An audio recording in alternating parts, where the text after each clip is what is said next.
One interesting thing has come from this, an interesting commentary, and it's from none other than Colin Kaepernick.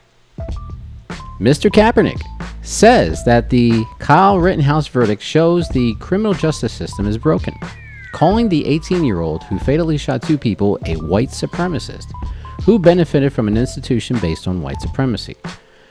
Of course, as we mentioned, Rittenhouse was found not guilty on all charges from Kenosha, but Cap gave his 2 cents worth on this once the story broke. He said, "We just witnessed a system built on white supremacy validate the terroristic acts of a white supremacist. This only further validates the need to abolish our current system. White supremacy cannot be reformed."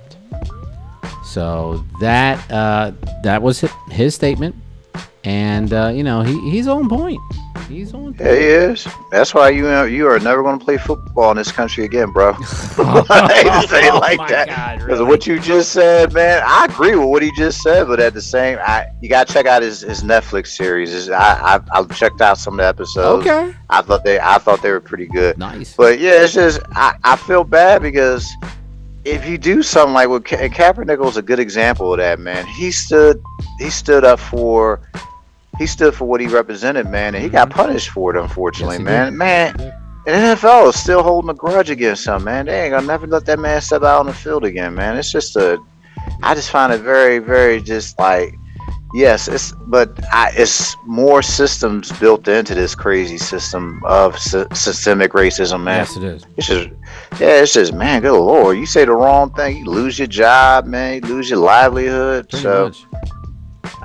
It's good to hear from. Like I said, we haven't heard from him in a while. Mm-hmm. It's really a scary picture that we're painting of this country. I mean, I've heard a lot of people saying that they're very ashamed of this country. They're just very upset of the way the judicial system is, rightfully so. And I'm looking ahead here. Where are we going to be like in the next 2 years? Are we going to see a resurgence of the Republican Party because of things like this? So now they're like, okay, see, this shows that we have to stand up for our country, blah blah blah, and use that and use people so they can get their own lack of a better agenda. They want to dominate and rule the country the way they want to, and just leave us out. So we're just gonna have to wait and see. But this is a scary foretelling of a possible future that's gonna happen, if it happens. But in the end, something's gonna happen to that kid. Somebody's gonna take that chance, and they're gonna do it, bar none. They'll probably doing Vegas bets right now on it. And even the judge himself, he ain't safe. If he gets censured, good, because I still think there's something deep within him that nobody wants to reveal, and it should come to light. So whoever's a snazzy, crafty reporter out there that could find some dirt, do it. Bring it out to everybody so they know who that person is in real life.